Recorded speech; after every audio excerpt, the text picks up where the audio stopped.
Primero, quiero hablar con ustedes del significado de esta gran fiesta que se llama Pesaj.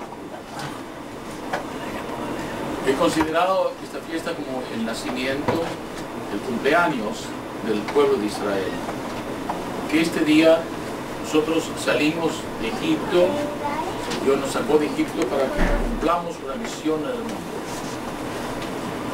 La salida de Egipto es tan importante, la mencionamos en muchas ocasiones, especialmente en todas las fiestas y el Shabbat. En el Shabbat decimos, recordamos el Shabbat recordando la salida de Egipto. El primer mandamiento no dice Dios, yo soy el Dios que creó el mundo, el universo.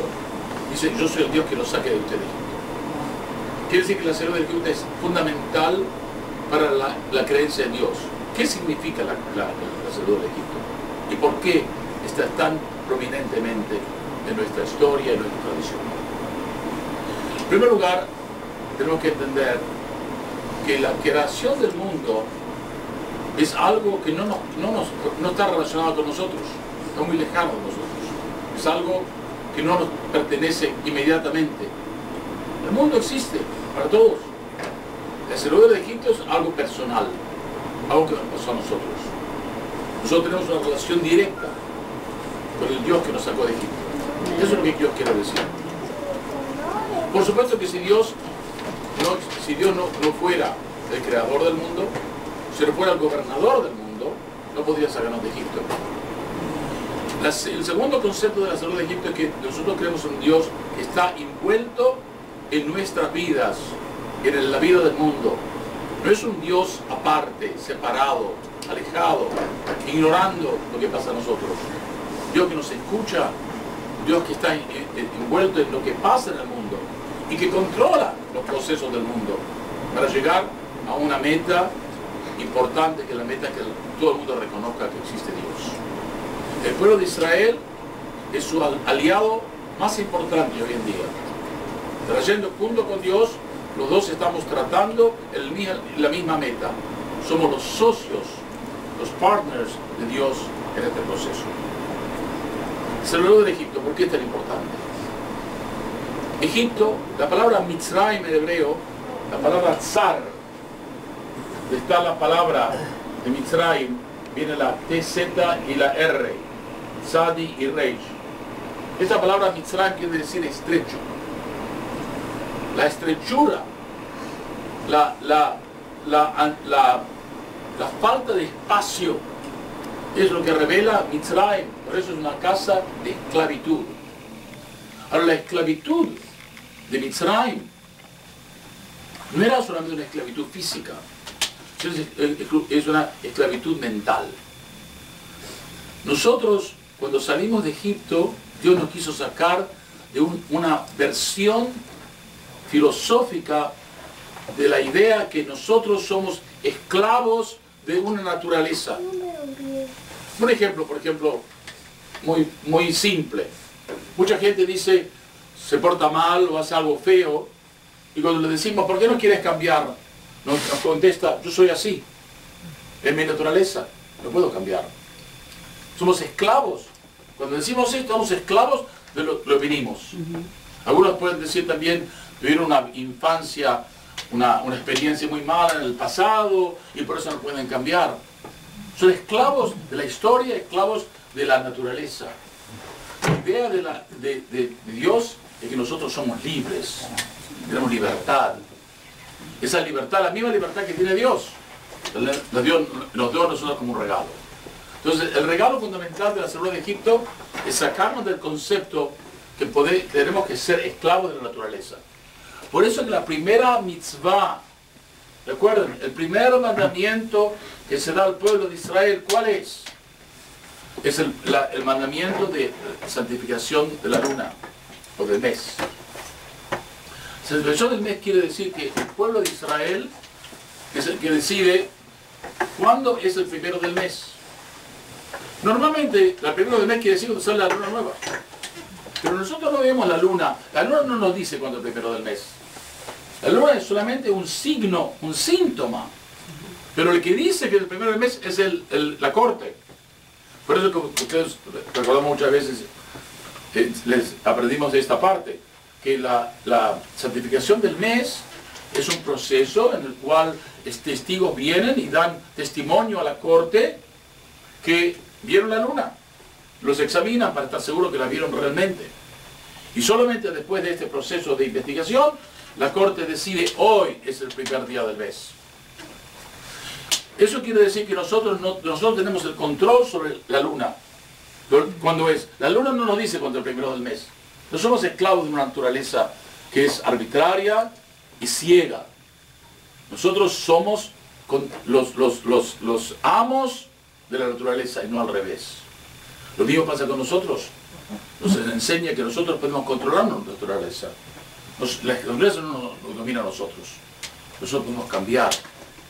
Podemos ejecutar cambios en nuestras vidas, porque ese es el mensaje de lo que Dios nos dio Dios. Por eso cuando Dios nos sacó de Egipto, nos sacó de una versión filosófica de esclavitud y nos dio una versión de libertad. Libertad que podemos cambiar al mundo, que podemos hacer cosas mejores. Esa es la idea fundamental de la salvación de Egipto. Por eso que es el cumpleaños del pueblo de Israel. Porque el pueblo de Israel cambió completamente lo que era la visión del mundo. Es la primera vez salimos de la casa de esclavos. La casa de esclavos es la casa de la oscuridad. La naturaleza es muy oscura, muy arbitraria, nos domina. Ustedes recuerdan, por ejemplo, los mitos de los paganos.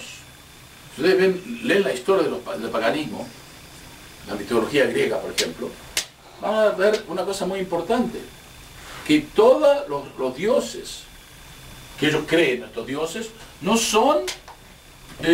están interesados en nosotros, están indiferentes, completamente.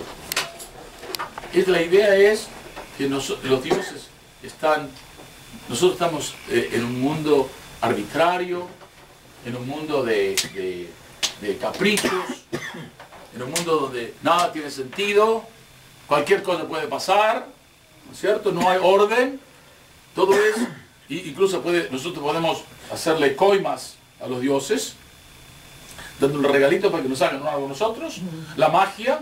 Toda la idea es esto, controlar un mundo que realmente es arbitrario, ciego, desinteresado de nosotros, mientras que nosotros pensamos que al contrario, tenemos un mundo donde hay un Dios que es bueno, un Dios que tiene un plan, un Dios que reconoce los buenos y los premia y castiga a los malos, un mundo donde hay libertad para poder hacer nuestras propias vidas.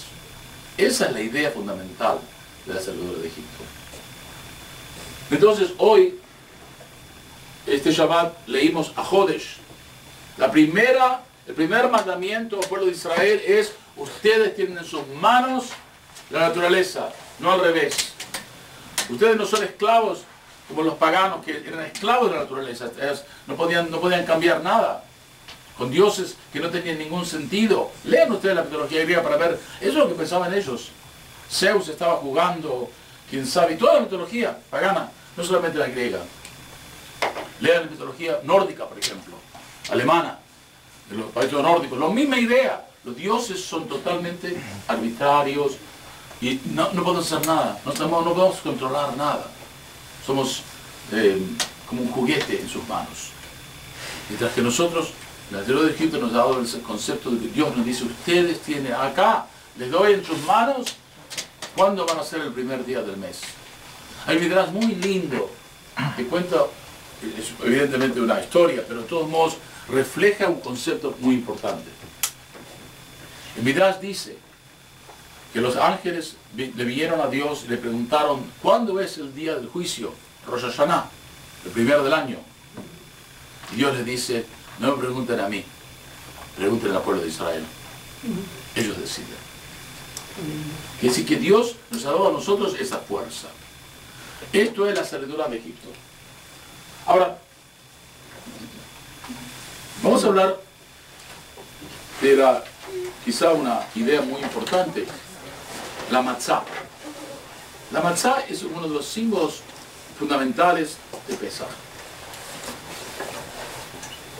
Y la matzá, interesantemente, se hace solamente. Nosotros tenemos una prohibición en Pesaj, no comer hametz. Vamos a hablar un poquito de qué es hametz. La levadura. Pero es más complicado, vamos a explicarlo en un momento. Dios nos dice no coman hametz. No pueden mezclar la harina con el agua y dejarlo que se fermente solo y se haga un pan. Tiene que cuidarse que esto no ocurra. Y preguntamos una cosa. ¿Por qué Dios nos dice?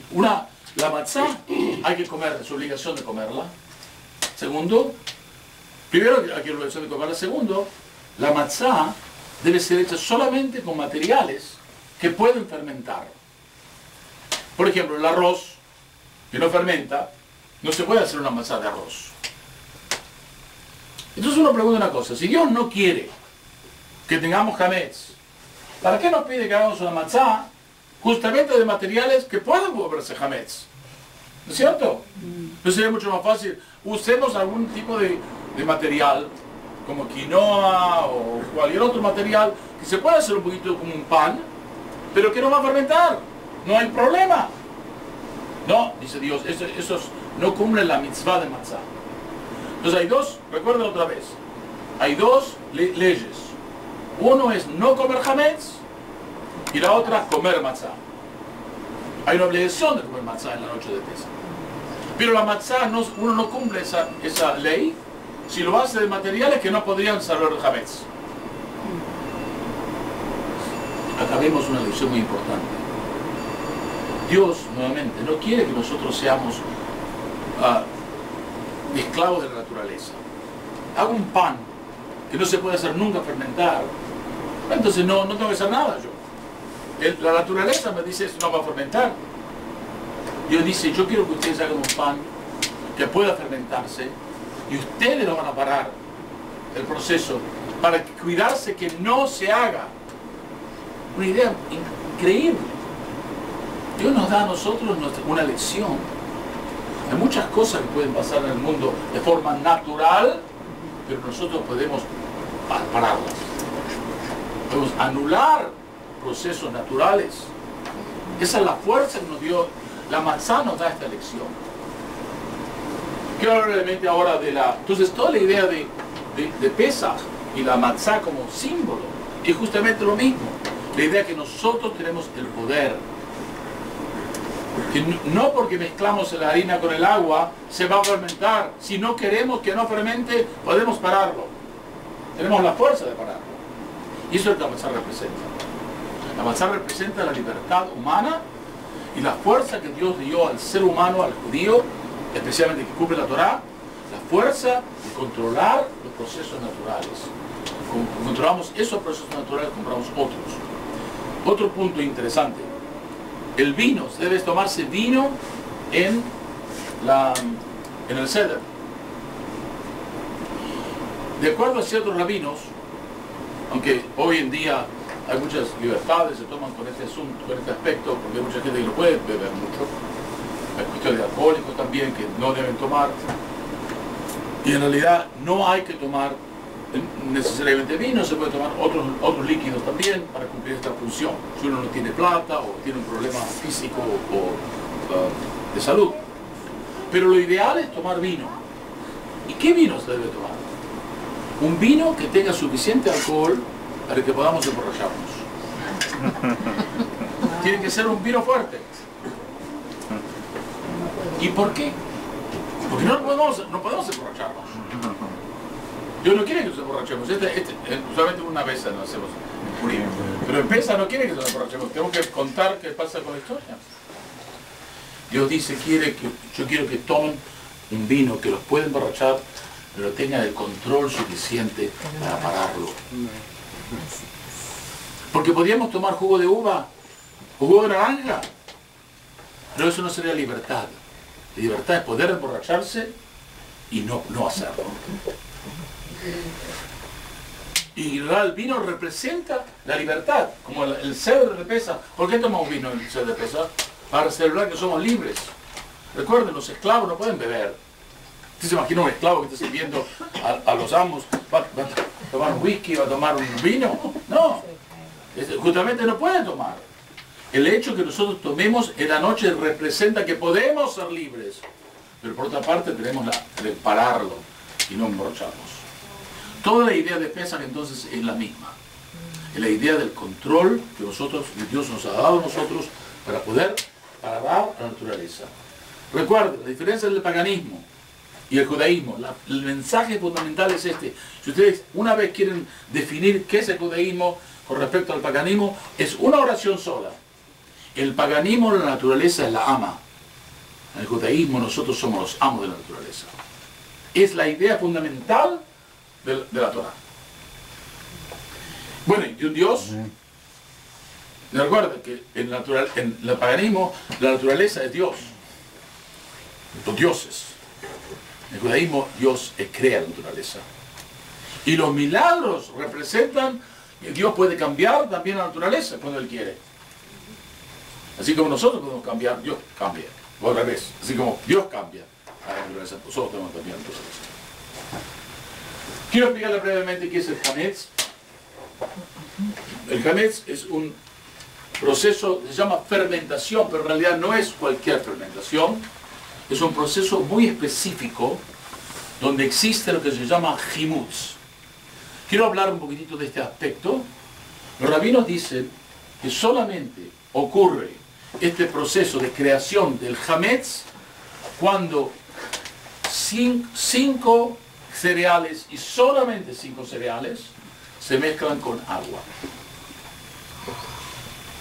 Bueno, pero uno ve, por ejemplo, si mezcla el agua con el arroz, o con el trigo, o con el maíz, algo pasa muy parecido. Los rabinos dicen, no, eso no es himus. Eso es un tipo de putrefacción, un tipo de arruina, se arruina el maíz. Una persona normal ve una harina de trigo y una harina de maíz y parece lo mismo. ¿Por qué los rabinos decían, la Torah dice no, los rabinos dicen no, solamente estos 5, no nosotros? Hoy, en el siglo XX, hemos descubierto los procesos químicos, lo que pasa cuando se mezcla la harina con el agua. Quiero brevemente recordarles cómo se hace un pan. Aquellos que hacen pan lo saben bien. Cuando usted mezcla la harina con el agua y lo deja después por un tiempo determinado, ¿qué pasa? Empieza a levantarse. ¿Por qué se levanta? Eso es lo que quiero explicar brevemente. Hay solamente 5 cereales en los cuales se puede hacer la matzá. Trigo, cebada, centeno, avena y espelta. Solamente estos 5 cereales tienen varias partes. Quiero brevemente decir lo que hay. Es 60% de almidón, 10% de proteína y el resto es enzimas. La enzima son 4 enzimas que existen. Una es el B-amilaz, A-amilaz, oxidaz y proteínas. Son 4 tipos de enzimas que mueven las moléculas para crear lo que llamamos el pan. El biamilaz, cuando se junta con moléculas de hidrógeno del agua, crea alcohol y carbon dioxide, dióxido de carbono, CO2. Esto crea, el CO2 es CO2, carbón dióxido, dióxido de carbono, es un gas. El gas está adentro, ahora se creó, por esta mezcla del diamilaz y el H2, se crea una mezcla, un gas adentro. El gluten, que es las moléculas de la harina para que no le deje salir el gas. Por eso que se empieza a inflar. Para hacer la matzá, solo tenemos que cortarlo directamente. Por eso la matzá tiene estas líneas, ¿no? Muchas veces, porque lo que hacen lo cortan para que salga el gas. Que no quede, por eso queda un poco más chato. No tiene que ser tan chato como es hoy en día. En algunas comunidades hacen la matzá un poquitito más gruesa, que parece un poquitito más suave, como el pan. Pero hoy en día la mayoría de las matzás son muy duras y muy finitas, porque se hacen muy finitas. El día milás, en la 80 grados centígrados, se destruye.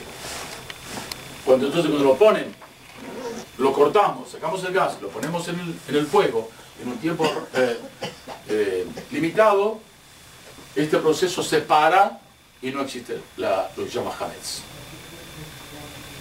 Este proceso, desde el momento que se mezcla el agua con la harina, hay un reloj. En realidad, si ustedes van a una fábrica de matzá van a ver, la harina está en un cuarto y el agua está en otro cuarto. No está cerca. Cuando empieza el proceso, ponen el reloj y en 18 minutos, desde que mezclan la harina hasta que la mueven y hacen la matzá, 18 minutos hasta que entra en el horno. Es porque más de 18 minutos puede ser que empiece a fermentar. En los jugos no existe beamilás. Perdón, el amilás con los jugos no crea ningún tipo de fermentación. En el maíz y en el arroz tampoco existe el beamilás.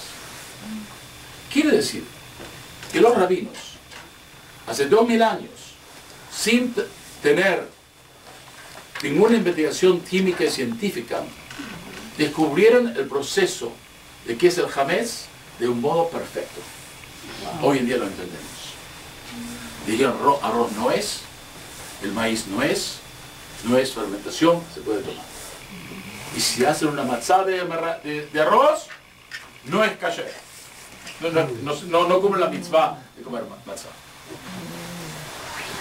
Entonces nosotros tenemos que evitar en el Pesaj estos 5 cereales de cualquier forma que sea, excepto cuando está hecho como matzá. Cuando esto es ya matzá, ahí se puede usar de cualquier forma. Se puede moler, se puede hacer como un tipo de harina, una harina de matzá. La matzá misma se hace muy finita y ahí se puede usar para hacer las tortas y todas las cosas que se hacen en Pesaj, que son con el kasher de Pesaj. No se hace con harina del trigo, se hace con harina de matzá. Se llama matzá mil, ¿no? Matzá triturada y colada, molida. O sea que esa no lleva gluten, el matzá. Entonces tiene gluten, todavía tiene gluten, sí. Pero no tiene el gas. Bueno, en realidad nosotros ya, una vez que terminó el proceso de la matzá, esas enzimas ya no funcionan más, no hay más. La enzima, cuando no hay enzima, con el agua no hay ningún problema. Por eso que se puede mezclar la harina de la matzá con agua y no hay ningún problema. También se puede mojar la matzá cuando uno la quiere comer a la noche. Quiero recordarles que hay una costumbre en las comunidades judías de no mezclar incluso la matzá con el agua. Porque uno tiene miedo que por ahí la matzá no fue totalmente cocinada, y entonces ahí la matzá, la parte de la matzá que no está cocinada, cuando la meta con el agua, se va a hacer otra vez fermentación. Entonces mucha gente no une ningún líquido con la matzá. Se pone la matzá solamente seria. Eso es la costumbre que llaman en Yiddish gebrucht. Por eso que muchas compañías hoy, en lugar de poner masitas o tortas con matzá, harina de matzá, lo hacen con harina de papa. La papa seguro no tiene ningún problema. Pero ¿cómo se puede hacer matzah brie o matzah balls? Bueno, de acuerdo a esta costumbre no lo hacen. Pero esa es una comunidad muy pequeña. La mayoría de las comunidades permiten mezclar la matzá, kasher, para Pesach, con el agua, con el vino, con los huevos, para hacer matzah brai, etc. Esta costumbre que les mencioné es una costumbre muy extrema y no está cumplida por toda la gente. Incluso hay que comer matzah en el ser de Pesach. Vamos a hablar de esto la próxima semana. Si una persona no puede comer matzah y necesita tomar un poquitito de, mezclar con un poquitito de agua o mojarlo un poquitito, puede hacerlo. Excepto aquellos que tienen la costumbre de no mezclarlo con el agua. Pero es posible, no está prohibido. Entonces, vemos entonces, estas cosas no se pueden comer de ninguna forma. Todo lo que se come en Pesach debe tener un sello de kashrut. Quiero recordarles, hay unas comunidades alemanas que no comen tampoco arroz o maíz o arvejas, cualquier tipo de, ¿cómo se dice? Granos, de granos. Leguminosas. No, de granos, o se llama legumbres, ¿no? Leguminosas. Leguminosas. Todas que tengan tipo de, como la arveja que tiene un... Que sueltan pelo, que sueltan cáscara. Se tiene, ¿cómo se llama? Como un estuche. Ajá. ¿No? Todo sitio de no lo comen. Se llaman kidniot.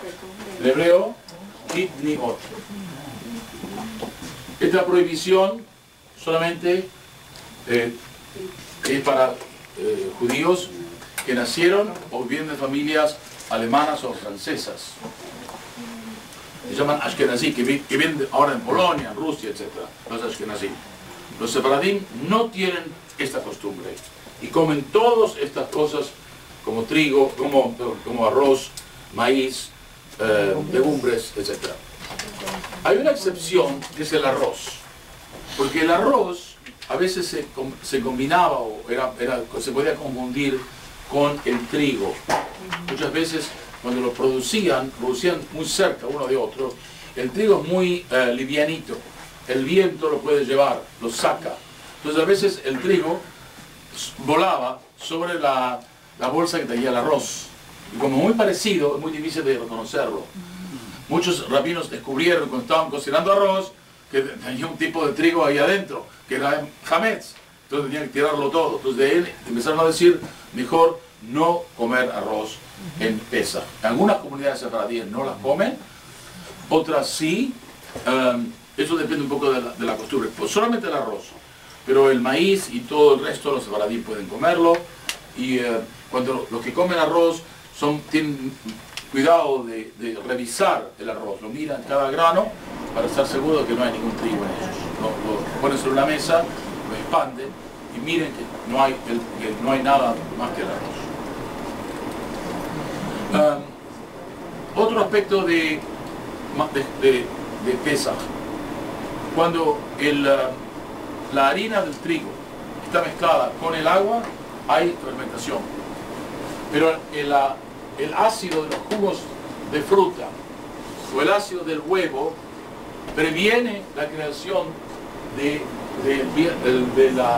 gas. Entonces no hay ningún miedo.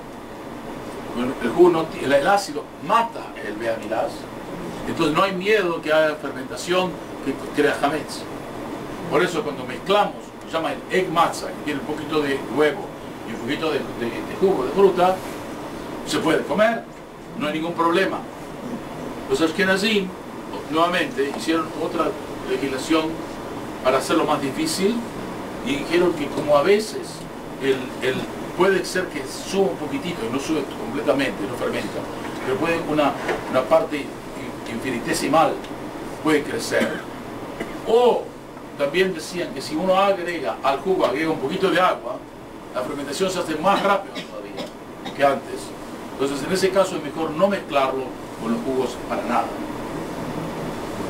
Ahora, nosotros tenemos egg matzah que dice kosher le pesa. Todo lo que no son ashkenazim, ningún problema. Ningún problema. Pero los ashkenazim no comen. excepto cuando una persona necesita comer, como una persona que no tiene dientes, una persona vieja, los niños pequeños, pueden comer egg matzah siempre que diga kosher de Pesach. En realidad, todos podrían comer, porque dice kosher de Pesach, no hay ningún problema, porque aunque es posible que se fermente más rápido, pero esta matzah fue hecha como la otra matzah, fue hecha con supervisión rabínica, no fue fermentada, no hubo hametz, entonces ¿por qué no se puede comer? Un tipo de prohibición. No comemos el egg matzah, aunque diga kosher de Pesach, para que nadie lo haga. Es una cuestión un poco teórica. Pero de todos modos esto no nos afecta a ustedes. Todos los que no son ashkenazim pueden comer egg matzah sin ningún problema. Ahora, quiero hablar un poco de los conceptos de Pesach. Como dijimos anteriormente, las mitzvot de Pesach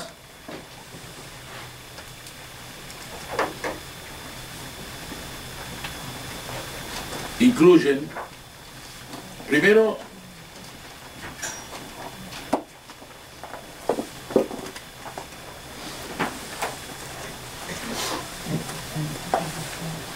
no comer hametz. Después, no comer nada que tenga una mezcla de hametz. Cualquier cosa que tenga una mezcla, aunque sea más pequeña, que haya un poquitito de harina, un poquitito de trigo, un poquitito de cebada, en cualquiera de estos productos, aunque no sea el pan mismo, también está prohibido en Pesach. Hay dos prohibiciones: el hametz mismo y cualquier cosa que contenga hametz, o que pueda contener hametz.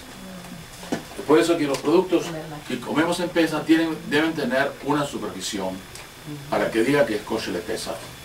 La palabra, cuando ustedes ven esta marca de kashrut, o esta, la estrella, la K, o la O, K, todos tienen que decir P después de ellas. La P quiere decir Passover.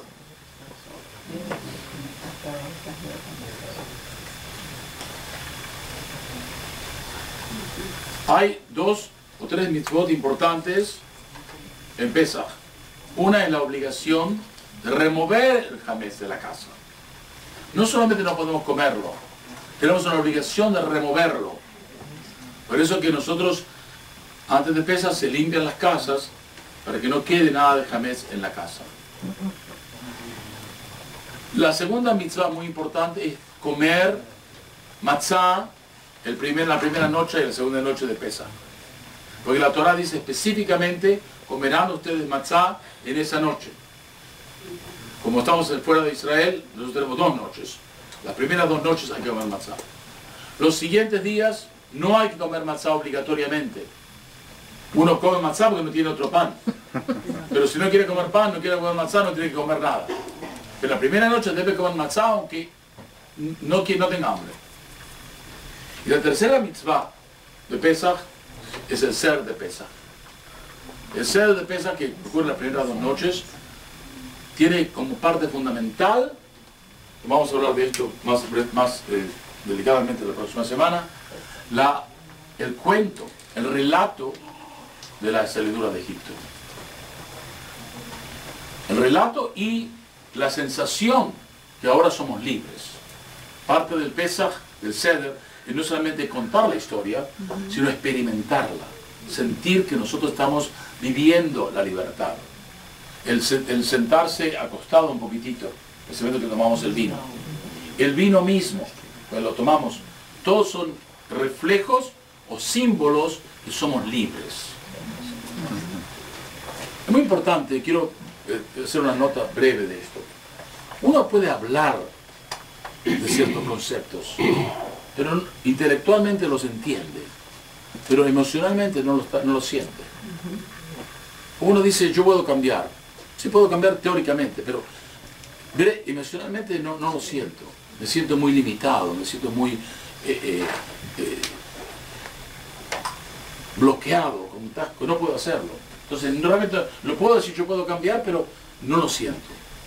Muchas cosas como la libertad son conceptos muy lindos cuando lo dice la cabeza.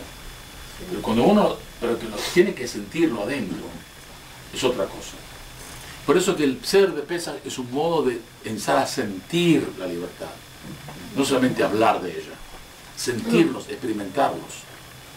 El Maimónides dice que en cada generación, cada persona en el Seder debe sentirse como si él salió de Egipto, él mismo, sentir esa libertad.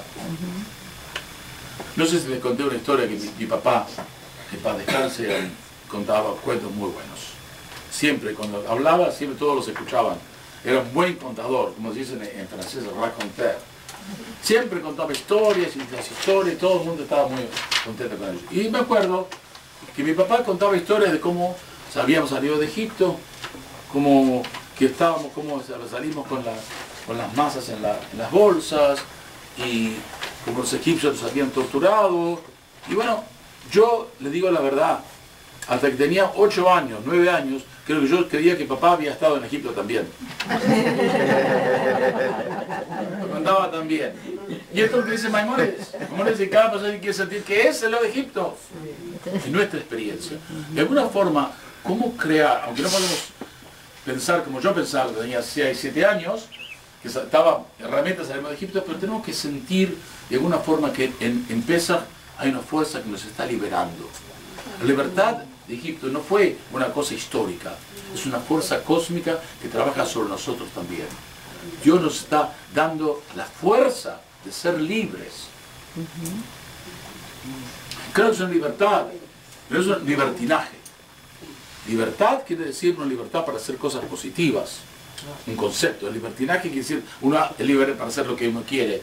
Que en realidad lo que hace lo que uno quiere solamente, al final se vuelve una nueva esclavitud.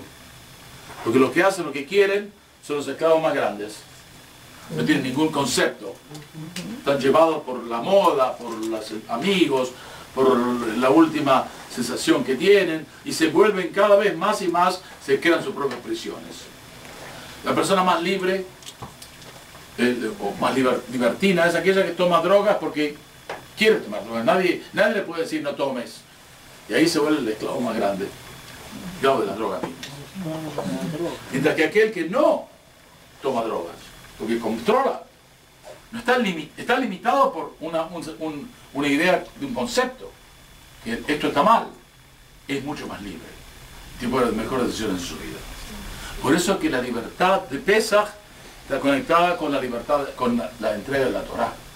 Recuerden, de Pesach a Shavuot, cuando celebramos la entrega de la Torá 50 días después del salido del Egipto, contamos 50 días, 49 días, se llama la Sfirat Omer. Conectamos uno con el otro, recordando que la idea de salir de Egipto no era salir y estar libres para hacer cualquier cosa, éramos libres para cumplir la Torá. Bueno, ahora hablemos brevemente de primero, que ya hablamos de matzá, y recuerden, de hametz, que hay muchas cosas que no se pueden comer, no se pueden tomar, pero medicinas, medicaciones, se pueden tomar porque no son comida. Líquidos, hay que tener mucho cuidado porque los líquidos a veces tienen alcohol que viene de trigo, el etil alcohol. Por supuesto, whiskies o cualquier tipo de licor que no sea vino, viene de granos, y los granos no se pueden, son solo hametz. Hay ciertas vodkas que se hacen de papa, estas vodkas son kosher de Pesach, pero de todos modos tienen que tener una certificación que sean kosher para Pesach. Pero todo alcohol es probablemente hametz. Aquellos perdón, sí, Blanca. ¿Cualquier vino es permitido? Los vinos son todos permitidos, con vinos caseros todo permitido, no hay problema. Recuerden, para tomar el vino tienen que tomar un vino que sea fuerte, no un vino bajito, que pueda emborracharse. Había un rabino que decía, muy interesante, yo con 2 historias con respecto al vino.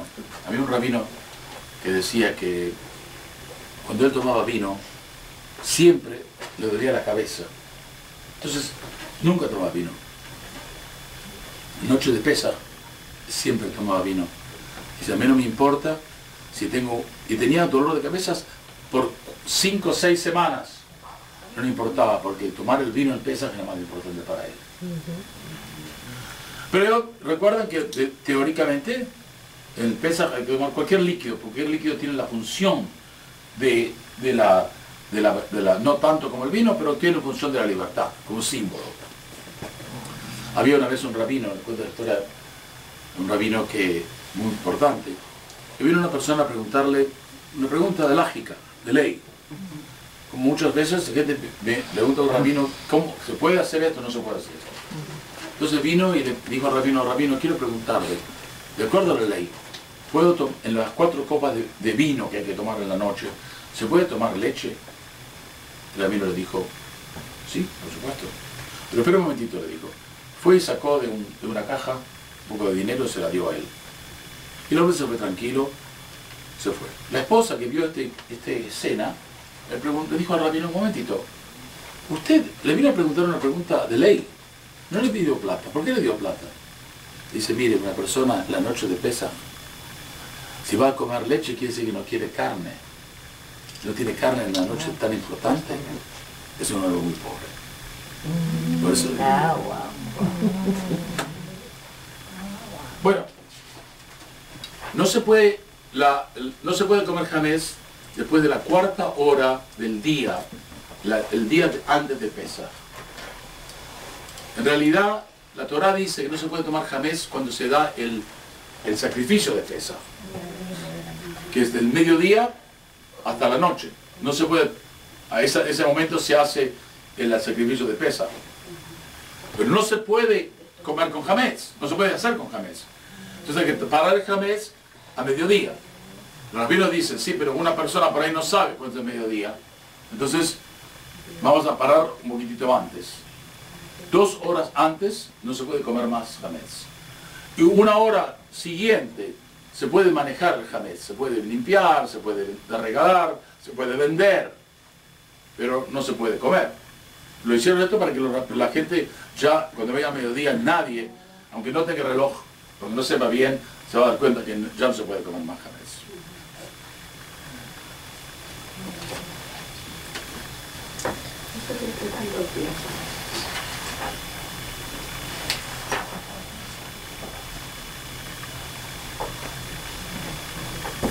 Quiero recordarles que la palabra Pesaj, esto es importante,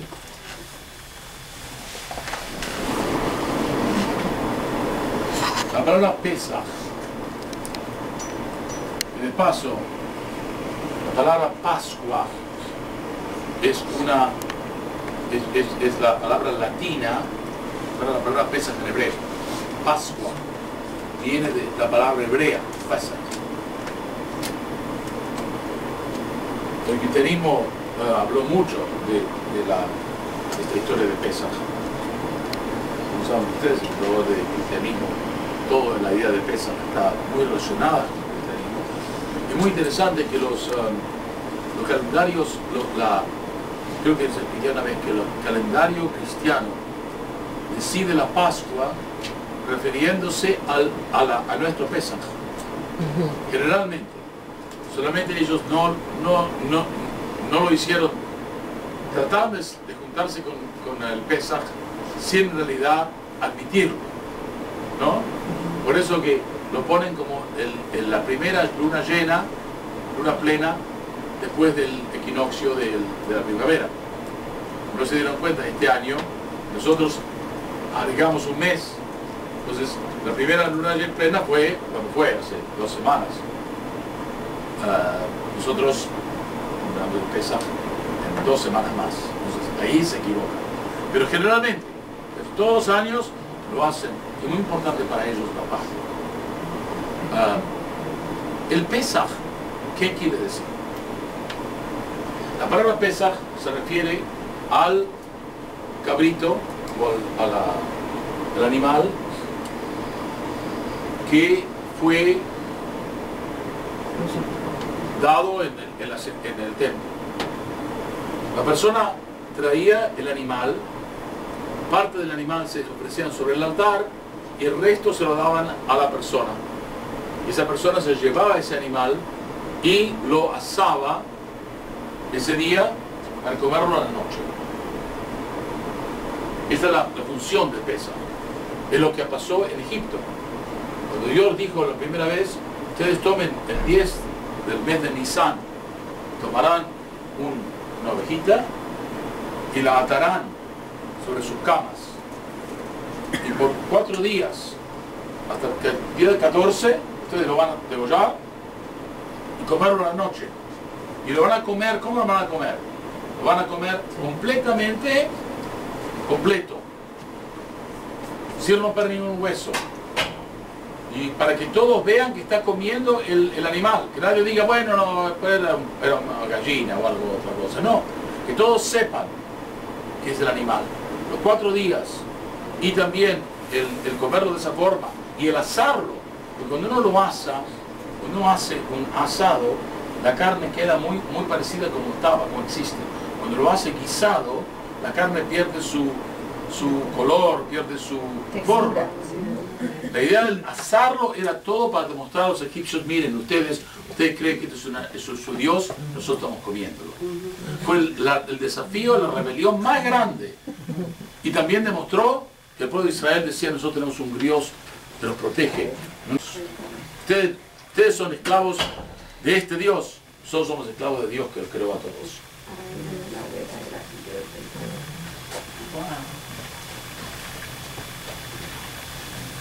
El Pesaj entonces representa el animalito.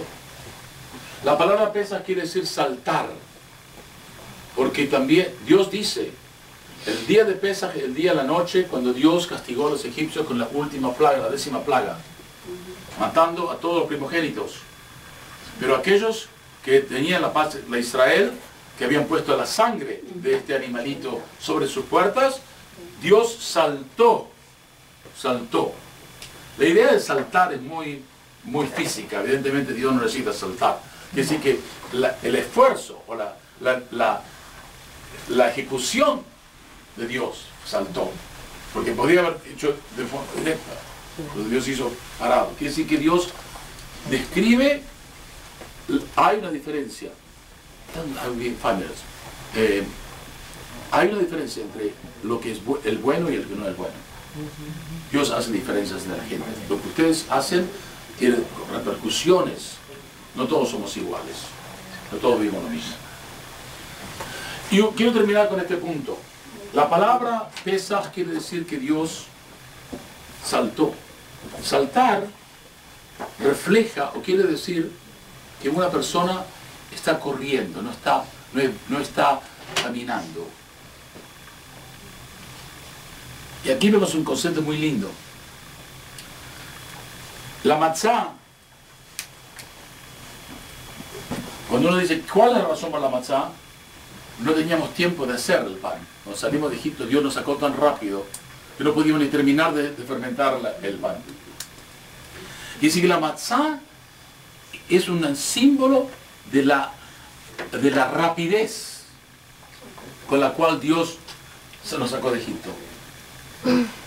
Cuando hacemos la matzá, nosotros también tenemos que ser rápidos, porque si somos lentos, la matzá se vuelve pan. ¿Cierto? Miren ustedes la idea, la rapidez de Dios saltando de la matzá, que nosotros no pudimos terminarla porque estábamos corriendo de Egipto, todos corriendo. La rapidez es primero, como dice el rabino Luzzatto, hacer cosas rápidas es una de las virtudes. Una persona tiene que trabajar, tiene que hacer algo, tiene que hacerlo rápido. No lo haga, porque la lentitud es donde entra el Satán, para que nos limite todo lo que debemos hacer. Uno quiere hacer algo bueno, lo voy a hacer mañana, lo voy a hacer pasado mañana, poco a poco la idea se muere. La rapidez es una cosa muy importante. La rapidez nosotros la vemos en Egipto, la vemos en la matzá, la vemos en nuestra actitud. Y quiero decirles que de esta forma el día de Pesaj también es un sueño de Israel. El sueño de que no importa que parezca tan imposible la redención de Israel, que parezca tan difícil pensar que el Estado de Israel, por ejemplo, el pueblo de Israel va a poder sobrevivir tantos enemigos, vamos a redimirnos. de todo modo tenemos que pensar que la salvación cuando va a venir rápido. No va a ser un proceso lento, donde vamos a verla de a poquito. De pronto, de mañana a la noche a la mañana, un día va a venir la salvación. La salvación viene rápido, porque dice también el rey David, Kol Dodi Inés va, la voz, mi amante, está, no, perdón, David, sino el cantar de los cantares. Mi amante está viniendo rápido, saltando sobre las montañas y sobre las colinas. Así va a venir la salvación de Dios. No despacito que la podemos ver, viene, no viene, no, de pronto, sin saber de dónde viene, ahí está ya. Esta es de Pesaj. La próxima semana, si Dios quiere, hablaremos muy específicamente de cómo hay que limpiar la casa para Pesaj y también el ser de Pesaj y la Haggadah.